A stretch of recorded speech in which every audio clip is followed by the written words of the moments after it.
नमस्कार मैत्रिणींनो, चविष्ट भोजन या यूट्यूब चॅनलवर मी तेजस्वी सर्वांचं स्वागत करते। आज या ठिकाणी मी तुम्हाला कच्चं लिंबू आहे ते मिक्सरमध्ये फिरवून एक चटपटीत असा पदार्थ तुम्हाला नवीन बनवायला शिकवणार आहे। हा पदार्थ तुम्ही वर्षभर स्टोअर करून ठेवू शकता। काचेच्या बरणीमध्ये हा जर भरून ठेवला तर हा वर्षभर टिकतो आणि उपवासासाठी सुद्धा हा चालू शकतो। तुम्ही बघू शकता की बघितलं की मस्त असं तोंडाला पाणी सुटतं, एकदम चटपटीत असा आपला पदार्थ बनवून तयार झालेला आहे। तुम्ही बघू शकता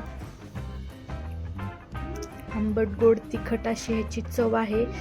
चला आपण उशीर न करता आपण रेसिपीला सुरुवात करू। मी अशी लिंब घेतलेली आहेत आणि ही लिंब आहेत ते आपल्याला स्वच्छ धुवून पुसून घ्यायची आहेत।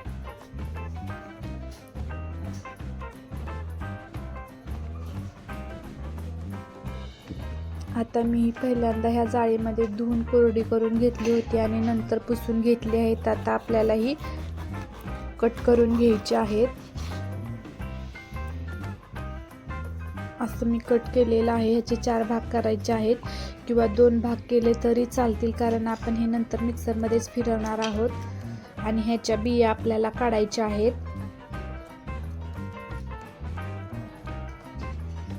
बिया काढल्यामुळे काय होतं, लोणचं खराब पण होत नाही आणि कडूही लागत नाही।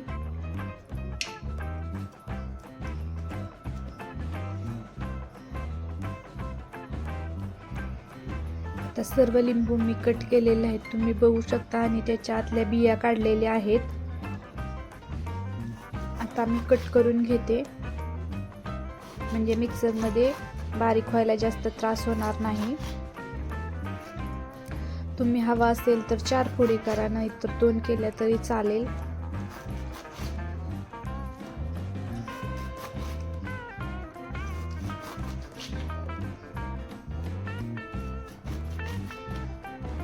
अशा पद्धतीने आपल्याला लिंबू स्वच्छ धुवून बिया काढून कट करून घ्यायचे आहे। साधारणतः 10-12 लिंबाचं मी केलेलं आहे।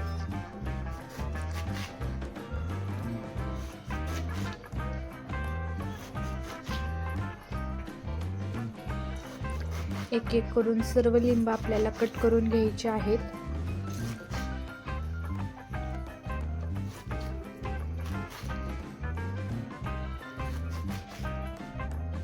आता लिंब कट करून झालेले आहेत। चला आपण आता पुढची तयारी करू। आता मिक्सरच्या भांड्यामध्ये आपल्याला ह्या लिंबाच्या फोडी टाकायच्या आहेत आणि मिक्सरमध्ये एकदम चालू बंद बटन करून अशा पद्धतीने आपल्याला बारीक करायचं आहे। एकदम फास्ट पटकन बारीक करायचं नाही, थोडंसं आबडधोबड ठेवायचं आहे, त्याच्यामुळे काय होतं, चव छान लागते।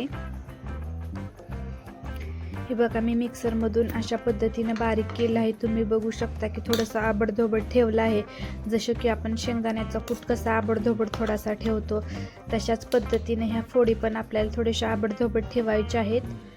आता तुम्हाला अचूक प्रमाण करण्यासाठी मी इथं वाटीमध्ये काढून दाखवते।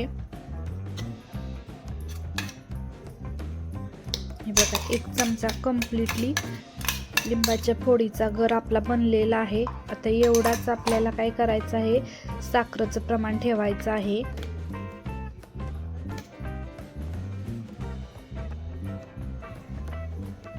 त्यानंतर इथं मिरची पावडर घेतलेली आहे, उपवासाला चालू शकते, आणि थोडंसं मीठ घेतलं आहे। हळद पण टाकायची आहे, पण नंतर शिजताना थोडीशी टाकायची आहे। आता हे प्रमाण तुम्ही लक्षात घेऊ शकता। 1 वाटी इथं लिंबाचा गर आहे, तिथं 1 वाटी मी साखर घेतलेला आहे। 2 छोट्या वाट्या आहेत, त्याच्यात एकात लाल मिरची पावडर आणि एका वाटीमध्ये मी थोडंसं चवीसाठी मीठ घेतलं होतं। आता गॅसची फ्लेम मी ऑन केलेली आहे आणि वरती मी कढई स्वच्छ धुवून ठेवलेली आहे, त्यात पाणी नितळलं की आपल्याला 1 वाटी लिंबाचा गर आहे तो कढईमध्ये टाकायचा आहे आणि त्याच्यामध्ये 1 वाटी आपल्याला साखर टाकायची आहे। आणि आता ही साखर जी आहे ना, ह्या लिंबाच्या गरामध्ये पूर्ण मिक्स करून आपल्याला पूर्ण वितळू द्यायची आहे।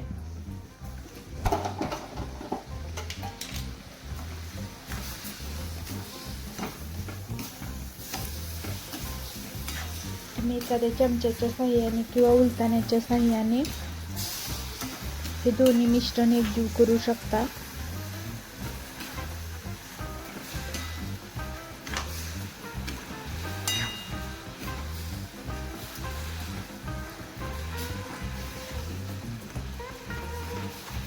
आपल्याला सतत हलवत राहायचं आहे, कारण काय होतं, आपण ह्याच्यामध्ये पाणी एक थेंबही वापरलं नाही, त्याच्यामुळे पटकन ह्याचा पाक बनायला सुरुवात होते. त्यासाठी आपल्याला कंटिन्युअसली चमचाने किंवा आपल्याला उलताण्याने हलवत राहायचं आहे.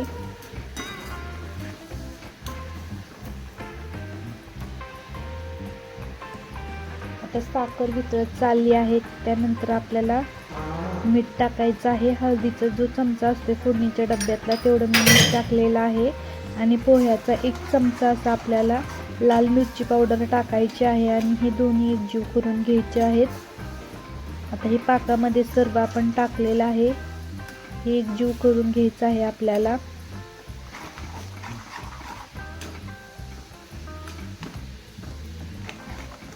जोपर्यंत लिंबू पाकामध्ये शिजत नाही ना, तोपर्यंत आपल्याला मिश्रण गॅसवरतीच ठेवायचं आहे आणि अधूनमधून हलवत राहायचं आहे.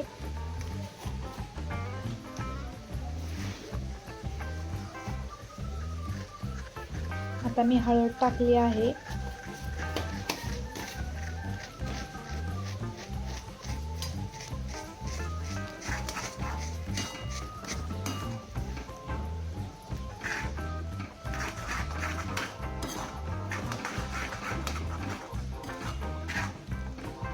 आता आपल्याला चमचाने हे हलवत राहायचं आहे.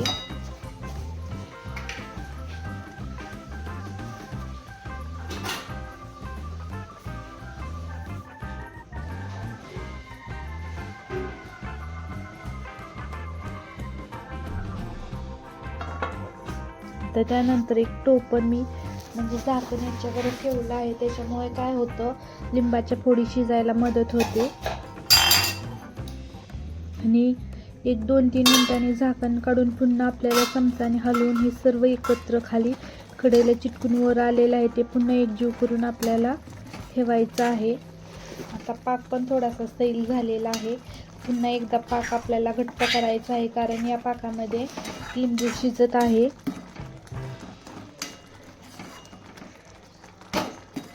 हे आपण जे चटपटीत पदार्थ बनवलेला आहे तो कच्चा लिंबाचा आणि इन्स्टंट आहे.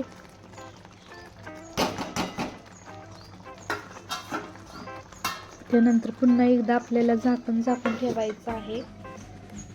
आपल्याला 2-3 वेळेस असं ठेवायचं आहे, त्याच्यामुळे काय होतं, लिंबू छान शिजतं.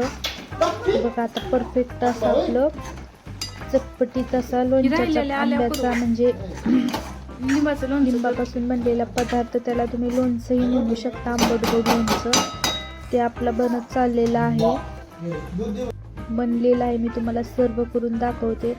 खूप छान असं आपलं आंबट गोड तिखट चवीला लोणचं बनवून तयार झालेलं आहे.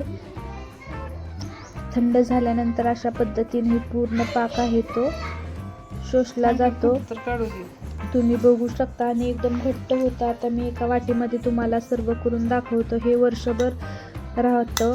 आपण हे एखाद्या काचेच्या बरणीत ठेवलं तर हे वर्षभर राहतं, कारण ह्याच्यामध्ये पाण्याचा एक थेंबही वापरलेला नाही. तुम्ही सुद्धा अशा पद्धतीने नक्की ट्राय करा. आणि तुमचं लोणचं कसं झालं आहे हे कमेंटमध्ये सांगायला विसरू नका. आणि आमची रेसिपी आवडल्यास आमच्या चॅनलला लाईक, शेअर, सबस्क्राईब, कमेंट जरूर करा. हे लोणचं उपवासाला पण चालतं, तसेच ब्रेडच्या मध्ये जर तुम्ही हे लावलं तर ब्रेड पण खूप छान लागतो. धन्यवाद.